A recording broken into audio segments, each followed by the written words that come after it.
This is Famous Hub News and Entertainment. Thank you for joining us in today's news headline.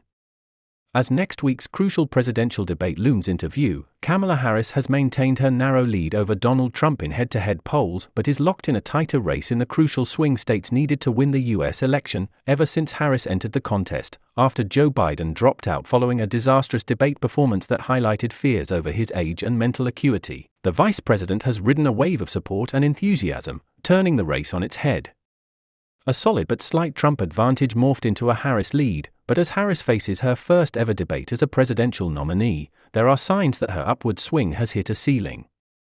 Meanwhile, Trump will be hoping the debate offers his campaign a chance to recapture some momentum, yet the race remains so tight in the swing states, and with a Republican advantage in the Electoral College, that one commentator on Politico this week called it the equivalent of a knife fight in a phone booth. At the same time, the narrow geographical focus of the election is sharply coming into view, with the first ballots to determine the next occupant of the White House due to be mailed out to voters. North Carolina had aimed to start mailing out its presidential ballots on Friday.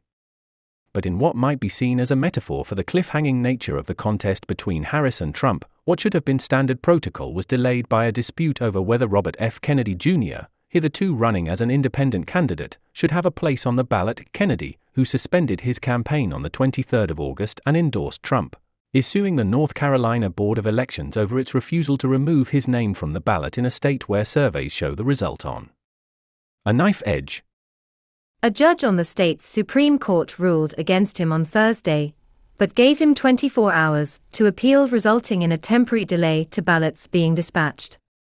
And on Friday, the state's appeals court issued an interim stop on the dissemination of mail-in ballots to allow Kennedy's appeal to be heard. The postponement added another layer of suspense to a contest that could not be tighter, according to Fresh Guardian analysis of recent polls. In a state with 16 electoral college votes up for grabs, but where a Democratic presidential candidate has won only once since 1980, Trump and Harris are deadlocked at 48.07%. The figures illustrate why Kennedy, who is trying to help Trump, after concluding that his presence in the race was draining his support, is so keen to remove his name from the ballot. A tiny number of voters putting their cross next to Kennedy's name on ballot papers could be enough to deprive Trump of the only one of 7 swing states he won in his 2020 defeat at the hands of Joe Biden. The North Carolina imbroglio shows in a microcosm what has become a reality of this, and increasingly, all U.S. presidential elections, that while voters will flock to the polls across all 50 states, some states matter more than others. Under America's unique electoral college, the system designates a set number of electors for each state based on population, with 539 for the entire country, meaning that 270 electoral college votes are needed to win, while the outcome in numerous states is a foregone conclusion, with many southern and midwestern states reliably Republican, and others like New York and California solidly Democratic. The roughly equal partisan division of such states in electoral vote terms means much rests on the small number where party loyalties are evenly split. It also means that the national polling figures, while indicative of overall trends, are not what necessarily decides the election.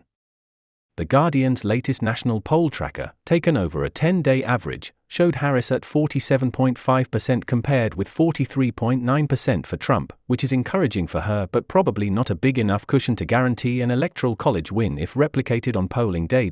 In this context, arguably even more important than North Carolina is Pennsylvania, one of the Democrats' designated blue wall states, along with fellow battlegrounds Michigan and Wisconsin, and sometimes given a Rust Belt label.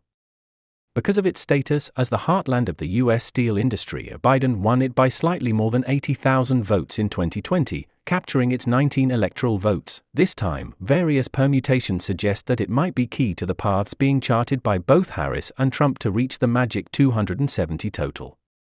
That explains why the state has become such a focal point of both campaigns' activity in recent days. On Monday, Harris appeared with Biden at a Labor Day parade in Pittsburgh in their first joint campaign appearance since she replaced him atop the Democratic ticket, while Trump attended a televised town hall event hosted by Fox News and fronted by Sean Hannity on Wednesday. This Tuesday, the candidates will meet in their only scheduled presidential debate in Philadelphia, the biggest city in Pennsylvania.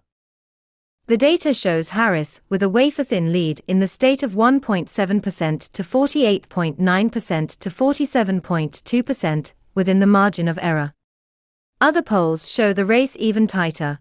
A CNN survey this week had candidates tied at 47% each. The tight scenario underpins why states like Pennsylvania and North Carolina, and others like Georgia and two Sun Belt states, Nevada and Arizona, are now the targets of the lion's share of campaign resources. MAGA Inc., a Trump-backing super PAC, recently spent a reported $16 million in adverts for North Carolina, while the Trump campaign has diverted its efforts away from other less winnable locations to focus on the 7 battleground states. And the war of resources and ad spending. Harris may have the advantage.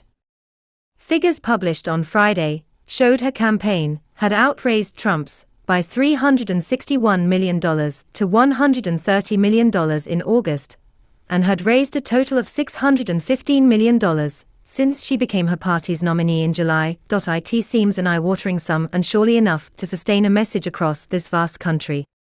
But the clarion call will be heard loudest in those states where the result is likely to remain too close to call even after polls close.